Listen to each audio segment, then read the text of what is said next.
Makanan tradisional di Banten. Di Banten banyak sekali makanan tradisional, bukan hanya sate bandeng.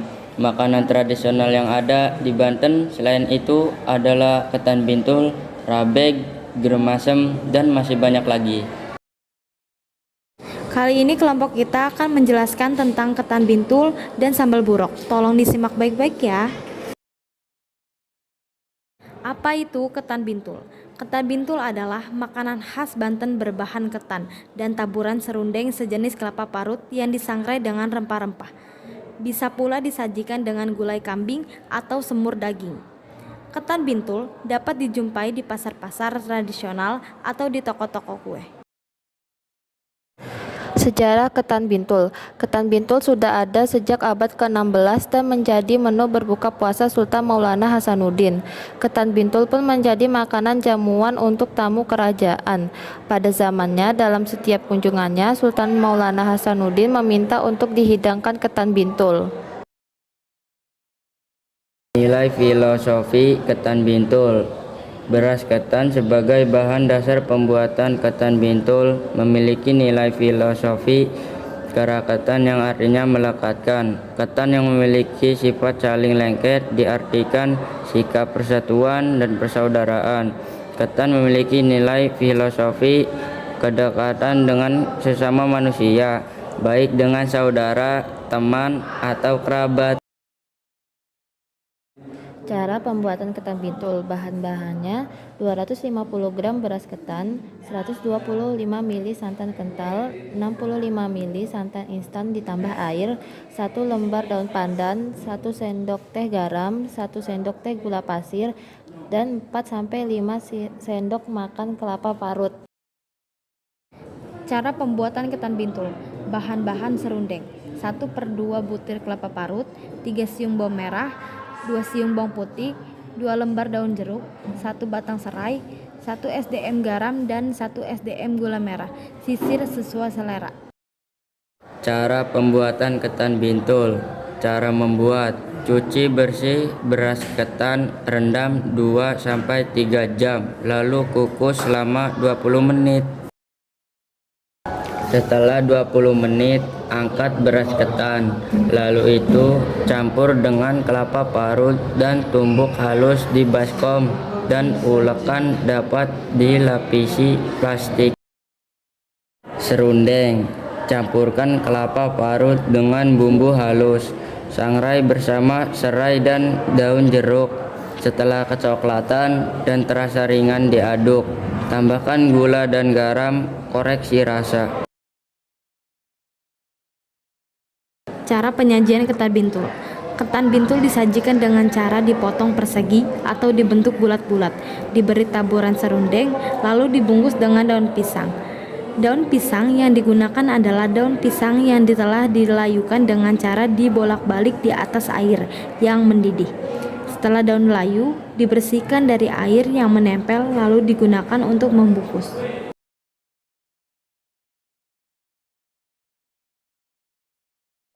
Pengertian sambal burok. Sambal burok merupakan simbol keaslian dan tradisi kuliner khas Banten. Bukan hanya sekedar hidangan pedas, sambal burok merupakan bagian dari identitas kuliner Banten yang akan kaya kulinernya. Penggunaan bahan-bahan segar dan bumbu tradisional menciptakan rasa otentik yang tak bisa disamai oleh sambal dari daerah lain. Sambal burok memiliki waktu khusus untuk disantap yang biasanya berkaitan dengan hidangan-hidangan khas Banten. Hidangan seperti ikan bakar, ayam goreng, atau makanan laut lainnya sering disajikan dengan sambal burok sebagai pendamping yang sempurna.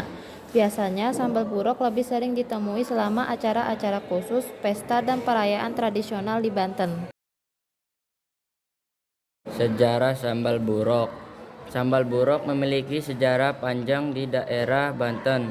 Hidangan ini berasal dari tradisi masyarakat Banten yang terbiasa menyajikan sajian pedas untuk menemani hidangan utama.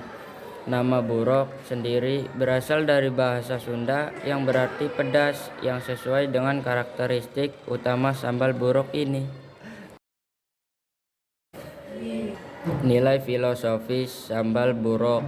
Sambal burok atau sambal tangkil memiliki nilai filosofis sebagai warisan budaya lokal dan identitas khas Banten. Sambal ini yang terbuat dari kulit tangkil belinjo yang diiris tipis mencerminkan kebiasaan masyarakat Banten dalam memanfaatkan sumber daya alam sekitar dan menciptakan hidangan yang unik.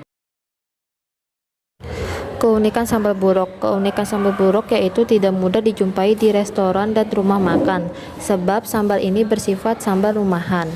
Asal mula popularitas sambal buruk terkait dengan tradisi Gariung yang merupakan kebiasaan yang dilakukan oleh penduduk Banten. Tradisi ini mencakup serangkaian kegiatan seperti doa bersama, pembacaan sholawat, dan pengajaran ayat-ayat suci Al-Quran sebagai ekspresi rasa syukur. Sambal buruk menjadi hidangan yang selalu disajikan dalam acara tersebut.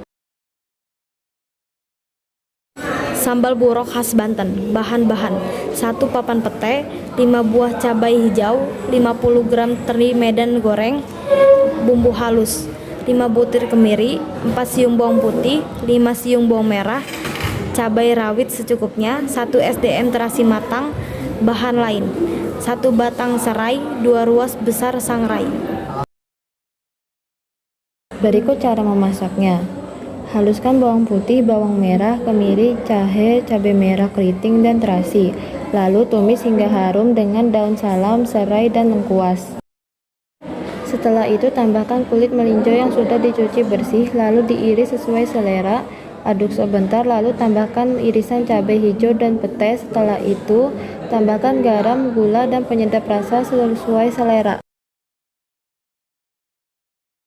Jika sudah matang, angkat lalu tiriskan dan sambal buruk siap disantap.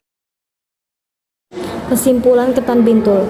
Ketan bintul sudah ada sejak abad ke-16 dan menjadi menu berbuka puasa Sultan Maulana Hasanuddin. Ketan bintul pun menjadi makanan jamuan untuk tamu kerajaan dewa.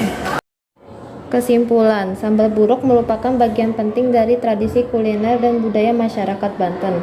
Popularitasnya bermula dari peranannya dalam tradisi Gariung, sebuah kegiatan keagamaan dan sosial sebagai bentuk rasa syukur.